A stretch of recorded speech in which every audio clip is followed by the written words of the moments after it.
United States, I went to get some furniture, and the guy in the shop went, "Hey, I love your accent, what is it?" And I said, "It's Dutch." And he said, "That's cool, that's cool. So, how are things over in..."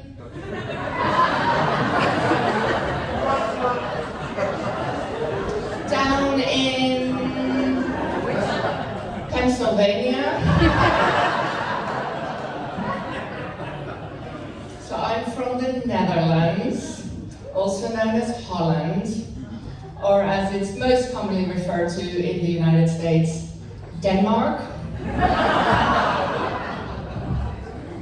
Some of you are going to have to Google why that's funny. I grew up in Amsterdam, and growing up in Amsterdam, I used to imagine these really cool American places that I knew of because of music. Like as a kid, I listened to the Jackson 5. They're from Indiana.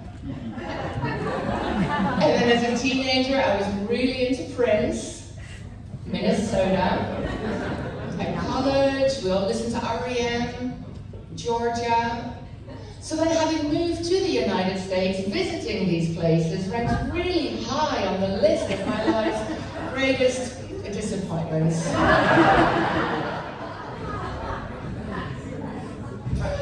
Speaking of disappointments, anyone's got kids? You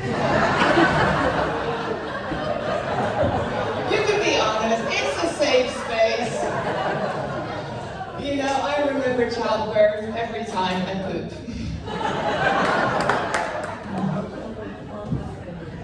I run a podcast called We Heart Mom Jokes.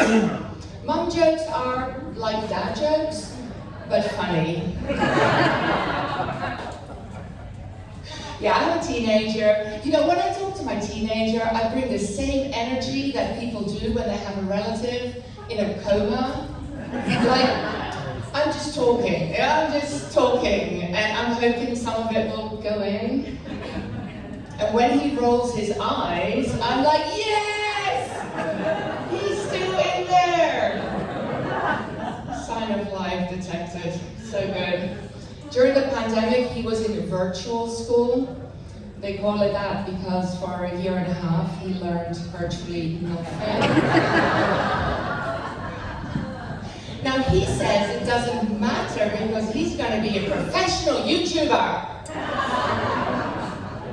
I'm like, oh, my love, my heart. That's not a job. And he's like, okay, Mom. Stand-up comedian.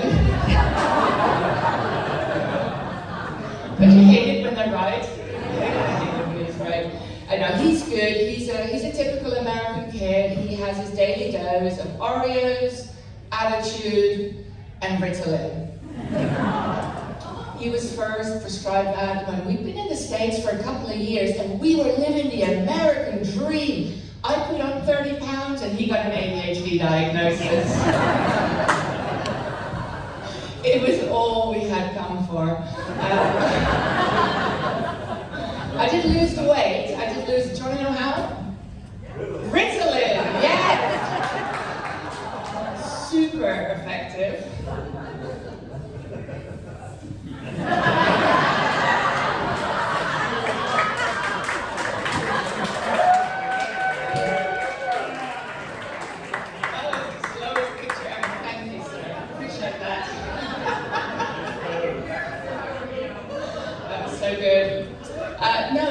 The real story is, okay, here's what happened, true story.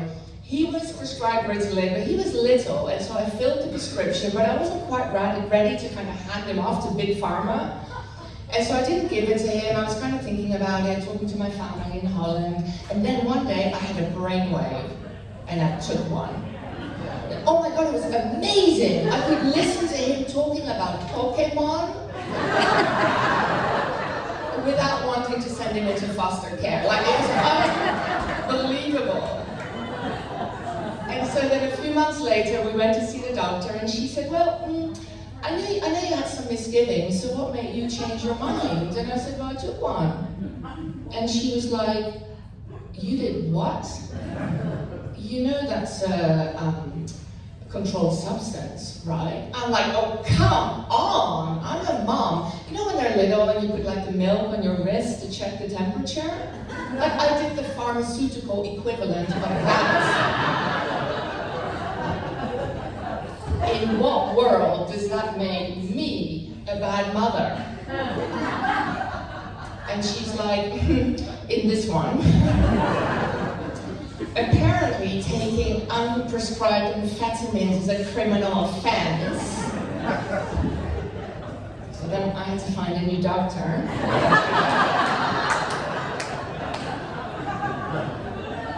We're with Kaiser now.